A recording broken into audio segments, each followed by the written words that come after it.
കറുകറുത്ത ബിലാലോരെ പരുപരുത്ത മരുഭൂവിൽ ആരംഭരസൂല് കണ്ട് ഹൃദയം പൊട്ടി. അഹദഗത് മുറിയാതെ തൗഹീദിൻ്റൊലി കേട്ട് മാറത്തെ കരിങ്കല്ലിനകത്തിൽ തട്ടി.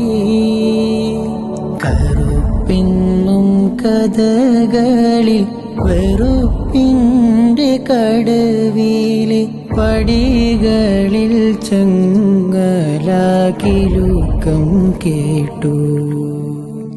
വെളുപ്പിന്നും കിസകളിൽ കനകത്തിൻ പല്ലക്കിൽ കനമുള്ള ചെങ്കോലിൻ കിബറ് കേട്ടു.